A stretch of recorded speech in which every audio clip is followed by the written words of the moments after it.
Hello everyone, welcome to FDR India. Namaste sir. Namaste Bhanu. Sir, recently Congress MP, Karnataka Congress MP DK Suresh has made some controversial statements. He stated that the central government is not giving is giving injustice to the southern states. If this continues, we would be demanding for a separate country for South India. How would you see this? These are very reckless and uninformed comments. And it's not merely from one person or the other. Once in a while we keep hearing them. Because there is a wrong impression that somehow the union governments, whichever be the party in power, are hurting us in the south or in the west, etc. Now, just imagine it slightly differently before we go into this issue. Take a state, take Karnataka, from where this particular MP hails. Can you say Bangalore city is the same as the rest of Karnataka in terms of income? Now, supposing Bangalore city people say we are paying all the taxes, why should the development money go from our tax money to Hassan district or Mandya district or Raichur district or Bidar district or Dharwad district or Ballari district? Does it make any sense? Or take Telangana. Hyderabad certainly accounts for about 70% of the economy of Telangana. A little more or a little less. Now, if all Hyderabad is say we are paying taxes here, why is the money going to Karimnagar or Peddapalli or Sisila district or Adilabad? Is it a fair statement? See, the democratic compact is that there is no equality possible among individuals or even regions, and it's not even necessary. But the minimal conditions required for economic growth, for pursuit of wealth creation, for fulfillment of human potential, that the state must assure. That is the function of the state. The basic amenities required, the roads, the transport infrastructure, then natural resources development, quality education available to every single child, health care. Unless these basics, the benchmarks are met, everybody is going to be hurt. See, it's not out of the goodness of our heart. We are not supporting, the people of Hyderabad are not supporting the transfer of resources to the districts in Telangana, not merely out of goodness of our heart. If they don't prosper, we will not prosper. The market for this state and this country is a unified market. If you start a business here, you start a factory here, the people from Bihar should buy. The people from Karimnagar should buy, Adilabad should buy, Srikakulam should buy, Anantapur should buy, Mandya should buy, and Ballari should buy. If you merely restrict yourself to a small market, you will never grow. So we are benefiting from a common market. And two, if I don't allow them to grow at least to a reasonable level, remember there's only one country, there's only one citizenship. What does it mean? Any citizen of this country, out of 143 plus crore, maybe 144 crores now, any citizen of the country, wherever you are born, in whatever part of the country you are born, whichever community you are born in, you have a right to travel anywhere, to live anywhere, to practice a profession, to do a business. Now, if all people of Bihar, because of desperation, they want to come to Telangana or Karnataka, will Telangana and Karnataka survive? Can you stop them? You want to create armies at the borders to prevent them from coming in? What are we talking? So while equality is not possible, it is in our interest to make sure that there is this reasonable benchmark. That minimal conditions for a decent living and economic growth and opportunity for everybody is available. And we have not created that anywhere in the country. We are still beginning to do that because we are very late and very slow and very weak in building infrastructure, education, healthcare in the country. So in order to meet those standards of infrastructure, education, healthcare, unless the money goes to the people who need more, how are you going to create those conditions? You look at the per capita incomes. This is 22-23, that is the last year, last fiscal year. Now AP has 2.2 lakhs per capita income. Bihar has only 50,000.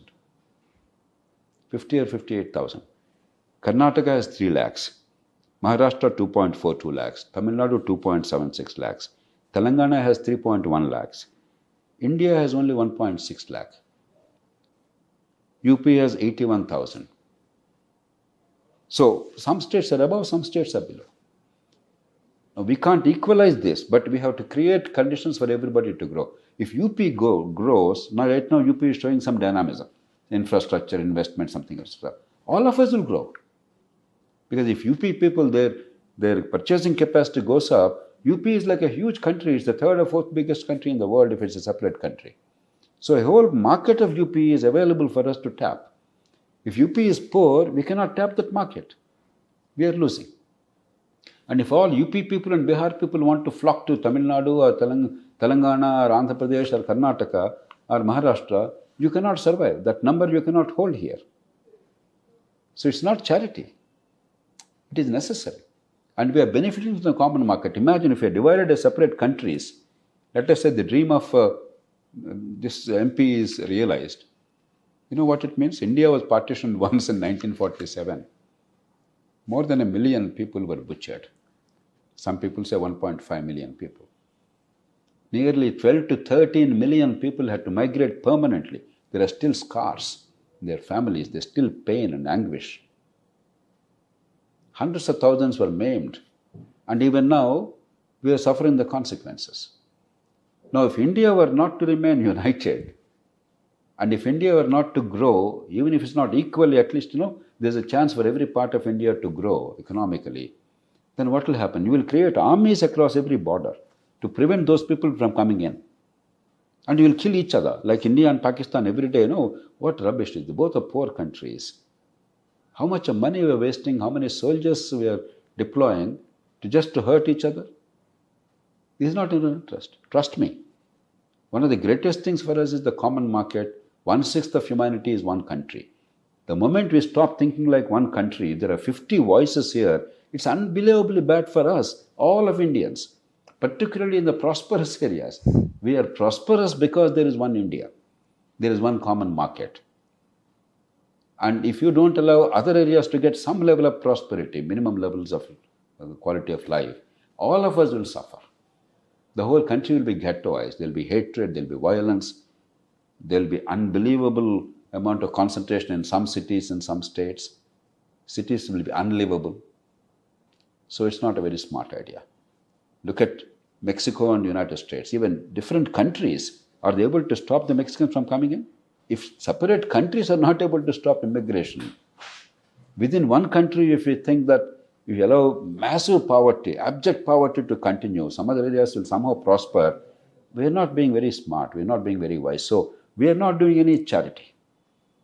It is in our mutual benefit.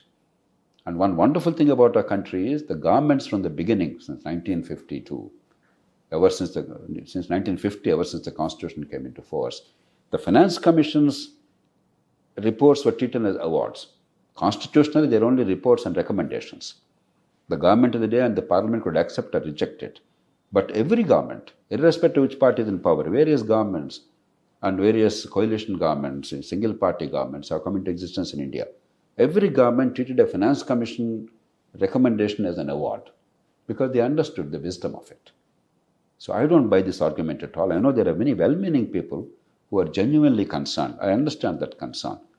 The moment you feel that you're getting a little less and they're getting a little more, immediately, we get very competitive. Even in a family, if you feel that your brother is getting more, your sister is getting more, you feel a little jealous and competitive. And it's very easy to arouse people on those grounds. But please think calmly. I appeal to all my friends, many of them are my friends, who are arguing about United States or South India or something else, and we're losing out. It's not a true argument. We are one country, we are benefiting as one country, a common market is necessary. And as long as there is common citizenship in one country, you cannot prevent anybody from moving here if conditions are too appallingly bad. And that's not a solution. While migration should be allowed within the country and across the world wherever possible, migration cannot be a solution to a country's problems or a region's problems.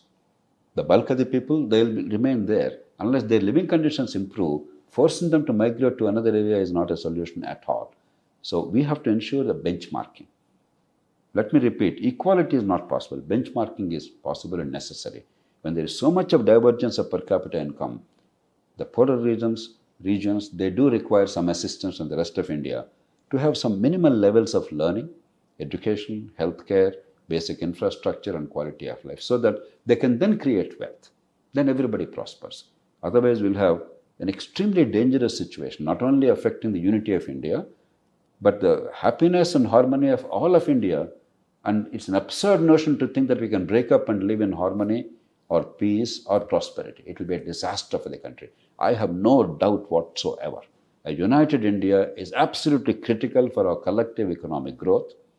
It's critical for peace and harmony, and therefore it's critical for freedom for all of us.